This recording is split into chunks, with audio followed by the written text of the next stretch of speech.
Inihatid ng stepdad si nanay at ang kanyang mga anak sa bakasyon nang hindi sinasabi sa akin, kaya umalis din ako. Ako ay isang 16 na taong gulang na lalaki na nasa high school pa. Mga 2 taon na ang nakalilipas, ikinasal ang nanay ko sa bago kong ama-amahan na si Jake. Ang nanay ko ay 41 taong gulang at si Jake ay 43. Ang mga magulang ko ay hindi kailanman nagpakasal sa isa't isa. Sa katunayan, nagkasama lamang sila ng sandali pagkatapos ng kolehiyo. Inisip nila na ito ay magiging isang pansamantalang bagay lamang. Ngunit pagkatapos ay nabuntis ang nanay ko sa akin. Nagdesisyon siyang ituloy ang pagbubuntis. At ang tatay ko ay gusto ring maging bahagi ng buhay ko. Kaya nakahanap sila ng paraan upang magkasamang mag-alaga sa akin. Naninirahan ako sa nanay ko ng 1 buwan. At pagkatapos sa tatay ko sa susunod na buwan. At ganito ang sistema buong taon, talagang mahal ko ang mga magulang ko. At alam kong parehong nagbigay sila ng maraming bagay para lamang masiguro na naroon sila para sa akin. Isa sa pinakamalaking bagay na ginawa nila ay ang parehong nanatiling nakatira sa parehong lungsod. Ginagawa nitong mas madali para sa akin na lumipat-lipat sa kanilang mga bahay nang hindi ito nagiging malaking abala. Hindi ko alam ito noong bata pa ako. Ngunit ngayon, nauunawaan ko na parehong nagbigay sila ng malalaking oportunidad sa trabaho para lamang manatiling malapit sa isa't isa at sa akin. Ginawa nila ang lahat ng ito para lamang sa akin. Tumanggi pa ang nanay ko sa maraming lalaki na talagang gusto siya dahil gusto niyang mag-focus sa pagpapalaki sa akin imbes na magpakasal at mag-balance ng trabaho, bagong asawa at lahat ng kasama nito. Natutuhan ko ang lahat ng ito kay Jake, medyo hindi tuwiran. Upang maging tapat, hindi siya ang pinakamahusay na ama-amahan. At sinasabi sa akin ng nanay ko ang lahat ng mga bagay na ito dahil gusto niyang subukan kung magkasundo kami ni Jake. Iniisip niya na, dahil sa ginawa niyang lahat ng mga sakripisyong ito para sa akin, dapat kong magawa ang isang maliit na pagsisikap upang tanggapin siya. Ngunit mahirap ito dahil hindi naman ako ang humiling na gawin niya ang mga sakripisyong ito para sa akin. Maaari siyang gumawa ng ibang mga pagpipilian, tulad ng hindi ako ipanganak o hayaang ang tatay ko ang mag-alaga sa akin ng mag-isa.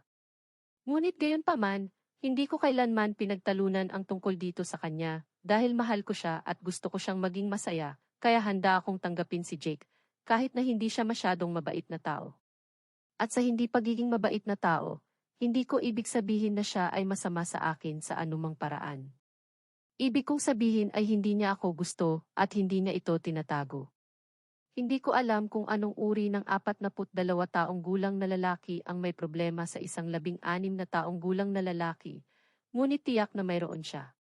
Hindi ko alam kung bakit hindi niya ako gusto dahil hindi ko kailanman ginawa ang anumang bagay upang galitin siya. At sa katunayan, palagi kong sinubukan na maging mabait sa kanya dahil ganito ako pinalaki ng pamilya ko.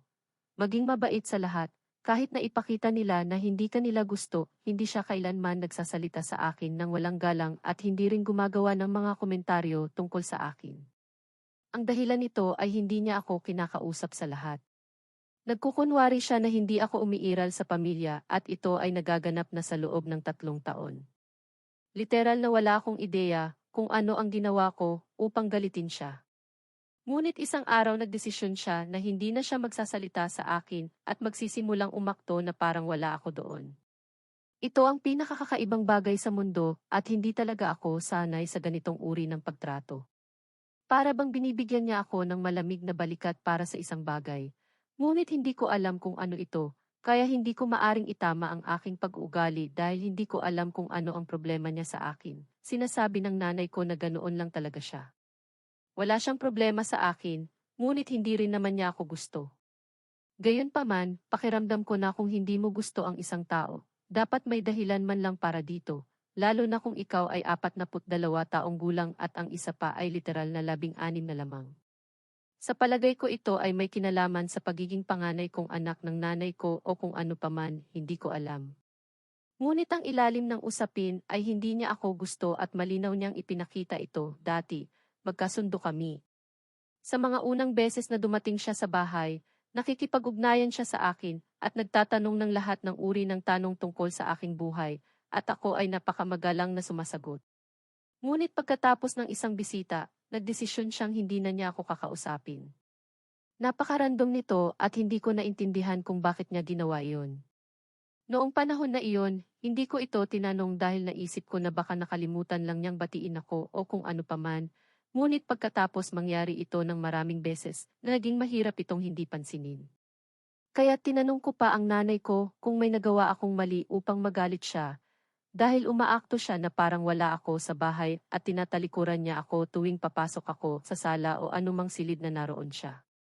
At wala siyang sinabi sa akin tungkol dito. Sinabi lang niya na sinusubukan niyang tanggapin ang katotohanan ngayon ay kailangan niyang harapin na nandyan ako sa lahat ng oras at baka hindi pa siya sanay dito dahil dati, nakikipag-date lang siya sa mga babaeng walang mga anak. Mahirap itong paniwalaan dahil siya mismo ay may 2 anak. Mayroon siyang 2 anak na lalaki, ang isa ay 15 at ang isa ay 12. Namatay ang kanilang ina sa isang aksidente pagkatapos ipanganak ang mas bata. Hindi rin naman totoo na nandoon ako sa lahat ng oras dahil, tulad ng nabanggit ko sa itaas, pumupunta ako sa bahay ng tatay ko upang manirahan sa kanya bawat buwan. Ngunit gayon paman, lumipas ang ilang buwan ng ganoon at kalaunan ay tinanggap ko na lang na ganoon siya at hindi na niya ako kakausapin. Pagkatapos ng 1 taon ng relasyon, hiningi niya ang kamay ng nanay ko sa kasal at ikinasal sila makalipas ang ilang buwan. Pagkatapos ng kanilang kasal, lumipat si Jake sa bahay kasama ang kanyang mga anak. Bago nito, ilang beses ko lang nakilala ang kanyang mga anak at kahit sila ay tinuruan ng kanilang ama na huwag akong kausapin. Napakakaiba nito at hindi ko alam kung paano ko ito natiis ng napakatagal. Sa loob ng maraming taon, sa katunayan, bago sila magpakasal, si Jake at ang nanay ko ay naninirahan ng magkahiwalay dahil ang nanay ni Jake ay napakasakitin at naninirahan kasama nila. Ngunit pagkatapos ng kanilang kasal, nagdesisyon siyang dalhin siya sa kanyang kapatid na babae upang maalagaan siya, at siya ay lumipat sa aming bahay kasama ang kanyang mga anak. Hindi ko alam kung naranasan na ninyo ito. Ngunit talagang hindi madaling manirahan sa parehong bahay kasama ang maraming tao na hindi ka kinakausap at nagkukunwaring hindi ka umiiral. Ngunit kailangan kong tiisin iyon at naramdaman kong napakasama dahil pakiramdam ko parang isang kriminal ako, base sa paraan ng kanilang pagtrato sa akin. Ang pinakamasama ay hindi ko kailanman nalaman kung ano ang ginawa kong mali sa simula. Wala pa rin akong ideya, ngunit sa pinakamabuti ay hindi na ako nakatira, kasama nila, kaya hindi na mahalaga.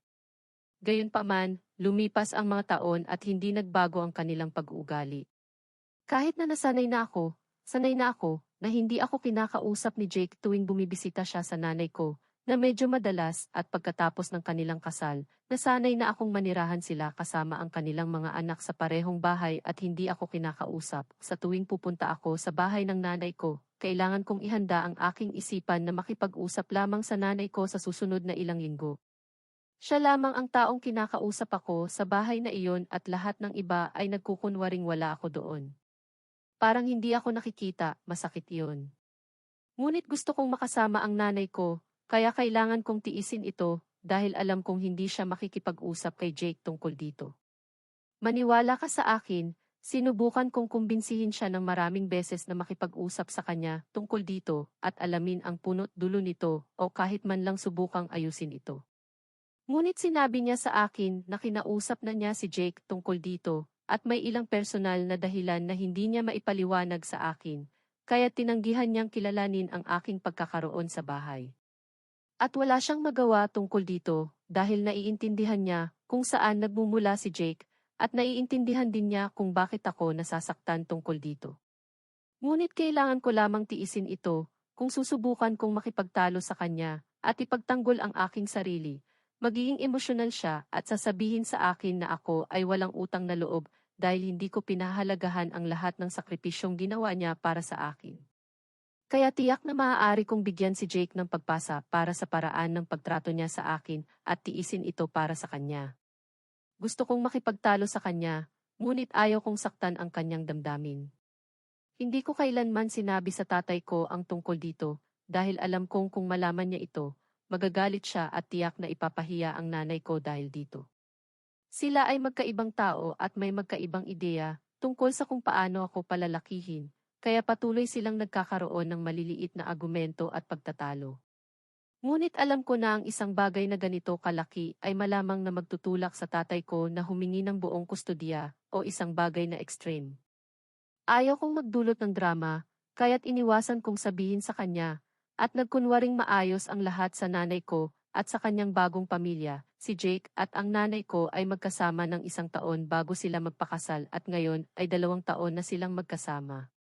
Kaya tiniis ko na ang ganitong uri ng pag-ugali sa loob ng 3 taon ngayon at ako ay itulak sa aking limitasyon at nakaunat ng napakanipis. Kamakailan, ang nangyari ay talagang nagudyok sa akin na magpasya na hindi ko na ito titiisin. Noong nakaraang buwan, ako ay dapat na manatili ng 1 buwan sa bahay ng nanay ko at tulad ng dati, si Jake at ang kanyang mga anak ay hindi ako pinapansin. Dumadaan ako sa isang mahirap na panahon dahil nakikipag-away ako sa ilang mga kaibigan sa paaralan at talagang wala ako sa tamang pag-iisip noong panahong iyon. Kahit mga 2 linggo na ang nakalilipas, nang magising ako isang umaga at napagtanto kong walang tao sa bahay, nagsimula akong mawalan ng pag-iisip tungkol dito. Hanggang noong gabi bago, ang lahat ay normal o kasing normal na maaaring mangyari sa bahay ng nanay ko. Sila ay lahat ay nag-uusap sa isa't isa, at hindi ako pinapansin. Ngunit walang binanggit na sila ay pupunta kahit saan. Ngunit nang magising ako kinabukasan ng umaga, nakita kong walang tao sa bahay at agad akong tumawag sa nanay ko upang tanungin tungkol dito. Wala akong ideya kung nasaan sila. Ngunit sa kabutihang palad, sinagot ng nanay ko ang tawag.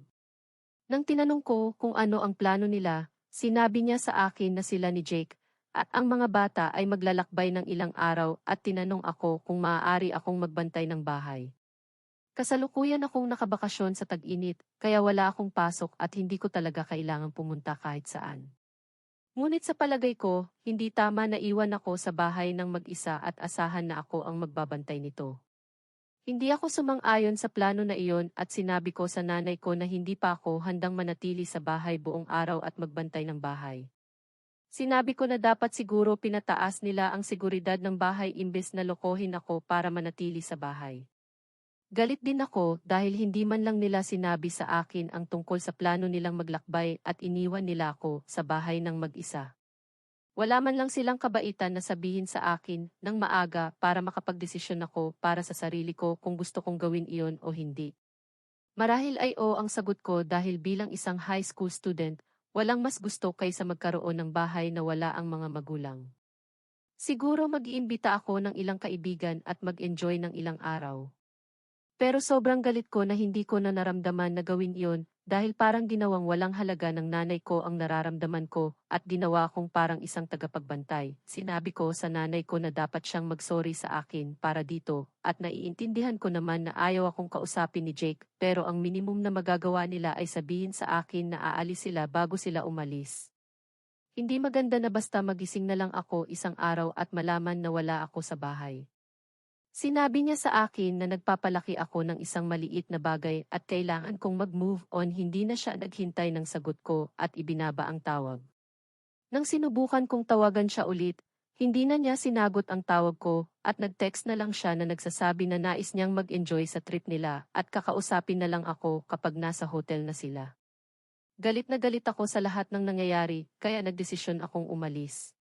Alam ko na mag-iiwan ako ng bahay na walang tao, pero hindi na ako nag-alala.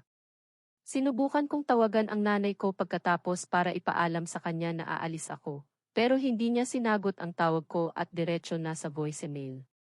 Kaya inilock ko ang bahay at iniwan ang susi sa ilalim ng paso ng halaman na madalas gawin ng nanay ko kapag umaalis siya. Pagkatapos ay pumunta ako sa bahay ng tatay ko para manirahan sa kanya. Pagdating ko doon, nagulat siya na makita akong bumalik ng maaga dahil inaasahan niyang babalik ako pagkatapos ng 1 linggo dahil dapat ay sa bahay ng nanay ko ako hanggang sa katapusan ng buwan. Pero sawa na ako kaya bumalik na ako sa kanya. At kinuwento ko ang lahat sa kanya. Kinuwento ko ang lahat tungkol kay Jake at ang kanyang nakakatawang pag-uugali sa akin at kung paano niya tinuruan ang kanyang mga anak na huwag akong kausapin. Pakiramdam ko ay may nagawa akong mali, pero hindi ko alam kung ano at nakakainis ito. Pagkatapos ay sinabi ko sa kanya kung paano ayaw makipag-usap ng nanay ko tungkol dito at hinayaan lang niyang magpatuloy ang lahat kahit na masakit ito sa akin. Ang kanyang dahilan para dito ay naniniwala siyang may mga personal na dahilan si Jake at valid ang mga ito, pero hindi naman niya sinabi kung ano ang mga ito para maintindihan ko kung ano ang nangyayari sa paligid ko. Tiniis ko na ito ng sapat para lang sa nanay ko. Gusto kong maging masaya siya at palagi niyang sinasabi na maraming sakripisyo ang ginawa niya para sa akin, kaya maaari kong gawin ito para sa kanya. Pero sobrang hirap na nito. Hindi ko na ito tatanggapin at sawa na ako. Kailangan kong sabihin sa tatay ko tungkol dito, dahil karapat-dapat siyang malaman kung ano ang pinagdadaanan ko at baka magawa niya ang isang bagay tungkol sa sitwasyon. Pagkatapos kong sabihin ang lahat ng ito sa tatay ko, nagsimula akong umiyak dahil hindi ko napagtanto kung gaano kabigat ang lahat ng ito sa akin sa nakaraang mga taon. Dati ay normal ang relasyon namin ng nanay ko pero pagkatapos niyang makasama si Jake, nagbago ang lahat at wala na ang dati. Pakiramdam ko ay walang halaga ako sa kanya at sobrang hirap nitong tanggapin. Pagkatapos kong mag-vent sa tatay ko tungkol sa lahat ng ito, sinabi lang niya sa akin ang isang bagay at iyon ay aasikasuhin niya ang lahat para sa akin ngayon. Halatang galit siya, pero kung ano man ang gusto niyang sabihin sa nanay ko, hindi niya sinabi sa akin. Sinabi lang niya na sobrang saya niya na sinabi ko ito sa kanya, at ngayon ay nailabas ko na ang lahat ng ito. Sinabi niya na titira ako sa kanya, at kung gusto kong bumalik sa nanay ko, iyon ay aking desisyon, pero hindi niya ito irerekomenda. Nakatira ako sa kanya at hindi ko sinubukan na tawagan ang nanay ko pagkatapos ng araw na iyon. At ang nakakatawang bahagi ay hindi rin niya ako tinawagan. Ang pinakamaliit na maaari niyang gawin ay subukan na makipag-ugnayan sa kanyang anak na iniwan niya sa bahay mag-isa habang siya ay naglalakbay kasama ang kanyang bagong pamilya. Talagang nasaktan ako ng emosyonal sa ginagawa niya, pero pagkatapos kong makipag-usap sa tatay ko, nakaramdam ako ng kagaanan. At nagdesisyon ako na hindi na ito pabayaan. Sa loob ng 5 araw, wala kaming kontak, at pagkatapos ay nang sa wakas ay tinawagan niya ako. Akala ko ito ay para tingnan ako. Pero nang sinagot ko ang tawag, sumisigaw siya sa akin sa tuktok ng kanyang baga. Inabot ako ng ilang segundo upang mapagtanto na sumisigaw siya sa akin dahil iniwan ko ang bahay at sila ay nanakawan. Aparenteng maraming bagay na iniwan nila sa bahay ay nawawala na ngayon, kasama ang telebisyon at ilang iba pang mamahaling gamit. Sa ilang kadahilanan, sinisisi niya ako sa lahat ng ito. Hindi ko alam kung bakit niya ito ginagawa dahil sinubukan kong tawagan siya at ipaalam na aalis ako at titira ako sa tatay ko. Pagkatapos niyang tumigil sa pagsigaw, sinabi ko sa kanya na hindi ako masaya sa paraan ng pagtrato niya sa akin at sinubukan kong makipag-ugnayan sa kanya ng maraming beses pagkatapos niyang ibaba ang tawag, pero tinanggihan niya ang aking mga tawag. Kaya sinabi niya na maaari ko siyang i-text. At tama naman ang punto niya. Sinabi ko sa kanya na hindi ko sinasadya na hindi ko siya tinext dahil galit ako, akala ko ay malinaw naman. Sinabi ko sa kanya na galit ako kaya hindi dapat niya inaasahan na manatili ako. Pagkatapos, nagkaroon kami ng malaking away dahil naniniwala siyang dapat akong manatili sa bahay, kahit galit ako dahil ito ay usapin ng kaligtasan at umaasa siya sa akin. Pero hindi ko sinabi sa kanya na gawin yon. Sa katunayan, sinubukan ko ang aking makakaya upang ipaalam sa kanya na aalis ako at hindi ko gusto na manatili sa bahay mag-isa, pero hindi niya sinagot ang aking mga tawag. Kaya ngayon, kailangan niyang harapin ang mga resulta ng kanyang aksyon, hindi akin. Tingin ko ito ay napakaridikulo na sinisisi nila ako para dito, kasama si Jake, ang unang beses na kinausap niya ako sa loob ng maraming taon. At iyon ay upang sigawan ako at sisihin ako para sa aking kapabayaan. Sinabi niya na palagi niyang alam na ako ang magiging sanhi ng kanilang pagkasira. Hindi ko alam kung ano ang ibig sabihin nito dahil hindi naman kami nag-uusap. Hindi ko alam kung paano niya nakuha ang konklusyon na iyon na hindi man lang ako kinakausap. Ang aking mga magulang ay ngayon nag-aaway dahil ang tatay ko ay naniniwala na ito ay kasalanan ng nanay ko at ako rin naman. Pero iniisip ng nanay ko na ito ay kasalanan ko.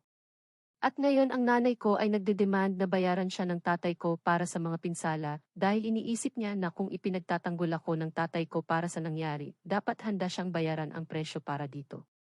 Hindi ko alam kung ano ang gagawin ngayon at titigil lang siya kung ako ay mag-apologize sa kanya at sa kanyang pamilya.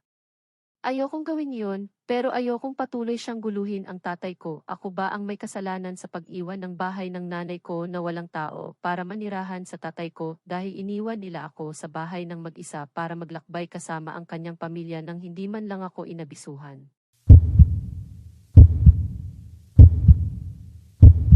Update 1. 2 linggo na ang nakalipas mula nang mangyari ang insidente at maraming bagay ang nalaman ko mula noon. Una sa lahat, sa wakas natuklasan ko kung bakit ako kinamumuhian ni Jake. Aparenteng, nang magsimula silang mag-date, tinanong ni Jake ang nanay ko kung maaari niyang dalhin ang kanyang ina upang manirahan kasama nila. Sinabi ng nanay ko na hindi dahil hindi siya komportable sa ideya na magsama sila ng maaga pa at tiyak na hindi siya pabor sa ideya na may sakit na biyenan na manirahan sa kanya. Sa tingin niya ito ay magiging masyadong maraming trabaho para sa kanya at hindi siya handa para dito. Kahit na sinabi ni Jake na may full-time na nurse na mag-aalaga sa kanya at kailangan lamang ng mga tao sa paligid para sa kanyang mga pang-emosyonal na pangangailangan. Hindi pa handa ang nanay ko na manirahan kay Jake at magkasama at ayaw niya ng dagdag na pasanin na may sakit na biyenan na manirahan sa kanya. Ngunit imbes na maging tapat sa kanya, isinisi niya lahat sa akin. At ito ay 3 buwan na sa kanilang relasyon. Seryoso na sila sa isa't isa sa panahong iyon. Kahit na sa palagay ko ay masyadong maaga pa para sa kanila. Ngunit gayunpaman, iyon ang pagpili ng nanay ko at ayokong magkomento tungkol dito. Karaniwang nagsinungaling siya kay Jake at sinabi na ayos lang sa kanya na manirahan si Jake, kasama siya at dalhin ang kanyang ina at mga anak upang manirahan sa amin, ngunit hindi siya sigurado kung maganda itong ideya dahil sa akin. Pinalabas niya akong parang isang juvenile delinquent at sinabi kay Jake na nakipag-date siya sa ilang lalaki noong nakaraan, ngunit lahat sila ay tumigil dahil sa akin. Aparenteng, tinatakot ko ang kanyang mga nobyo dahil gusto kong protektahan siya at itaboy ang lahat dahil iniisip ko pa rin na maaari kong muling pagsamahin ang mga magulang ko. At ayaw niyang masaktan ang puso ko.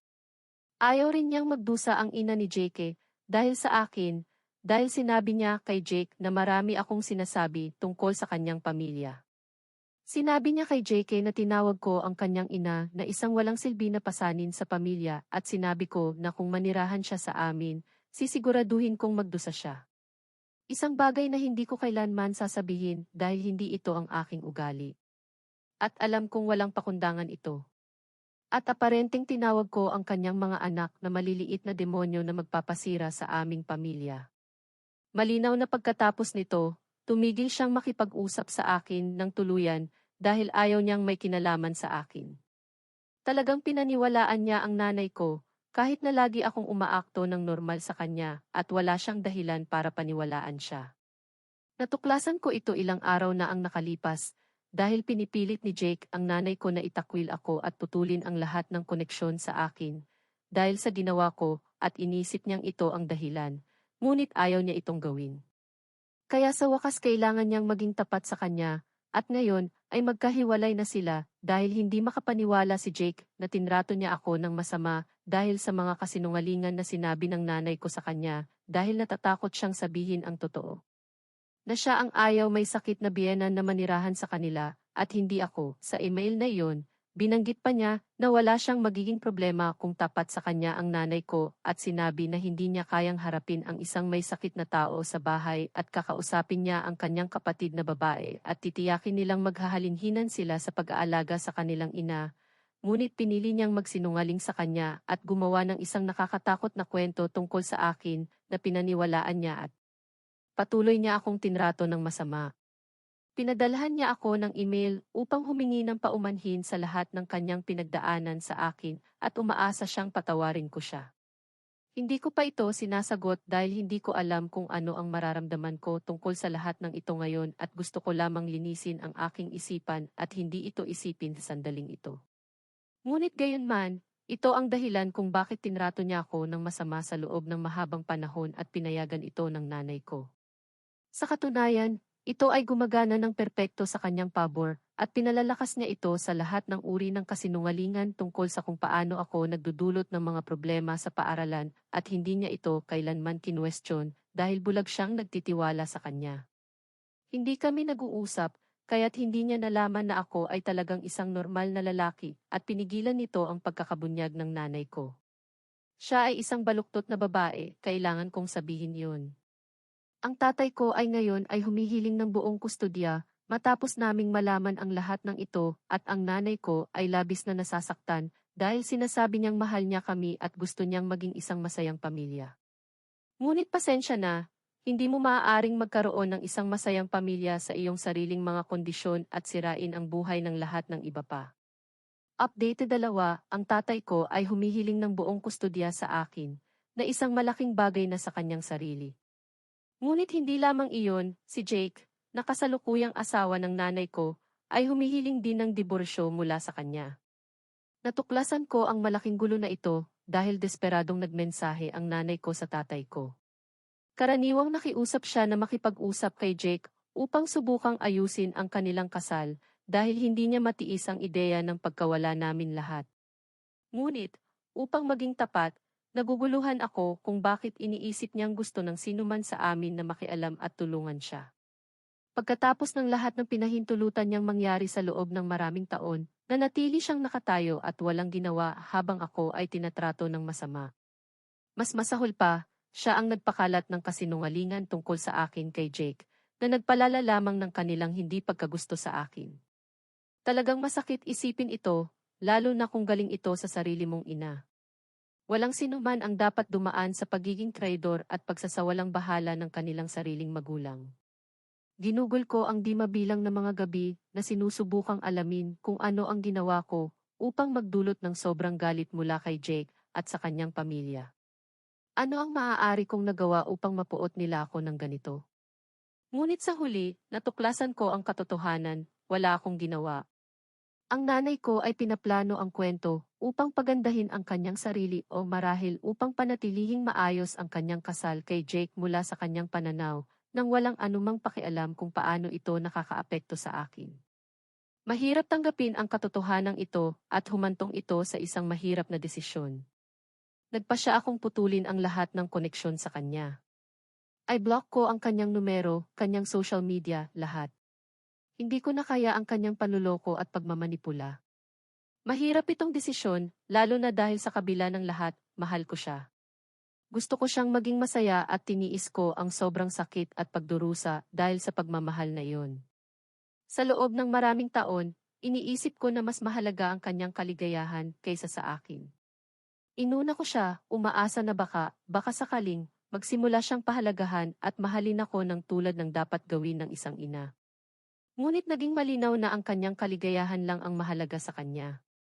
Ito ay isang mapait na katotohanan, ngunit tinanggap ko ito.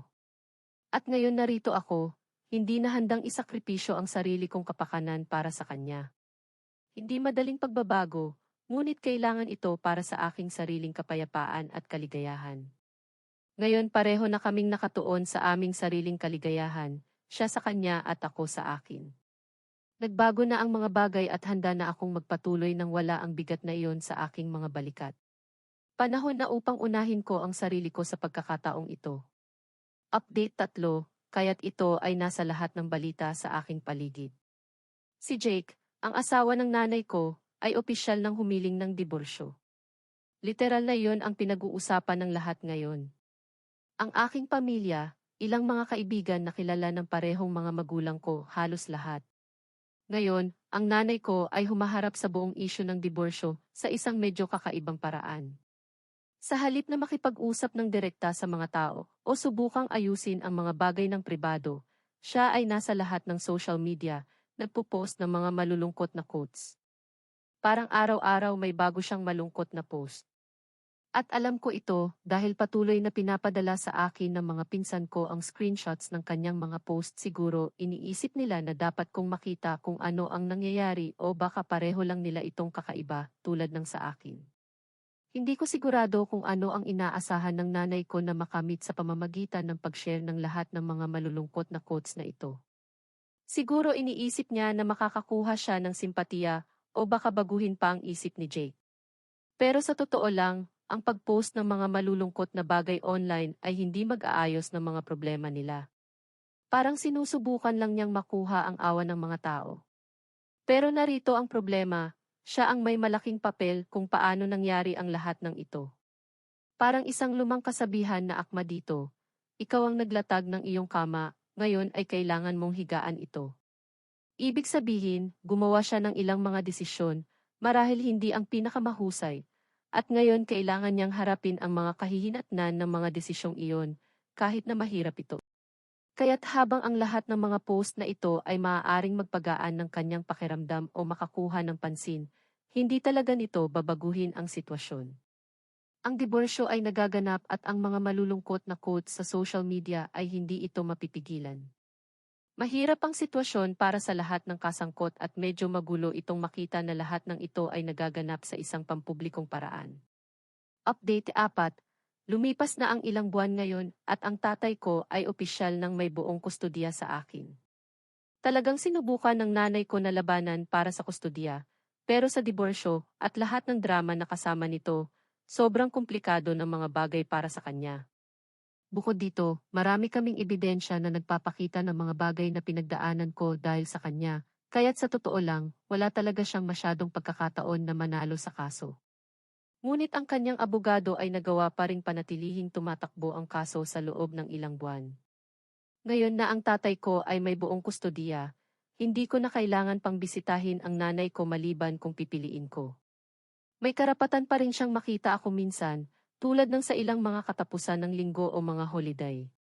Iyon ang ibig sabihin ng visitation rights. Pero sa totoo lang, hindi ko talaga nakikita ang punto dahil ayaw ko na siyang kausapin pa. Mas mabuti na ang buhay ko ngayon na kasama ko lang ang tatay ko. Maganda ang buhay. Nakipag-ayos na rin ako sa mga kaibigan ko na maganda. Para bang sa wakas ay bumabalik na ako sa normal. Alam mo, talagang inaasahan kong magpatuloy mula sa lahat ng mga mahihirap na bagay na nangyari at mag-focus lang sa mga magagandang bagay na darating.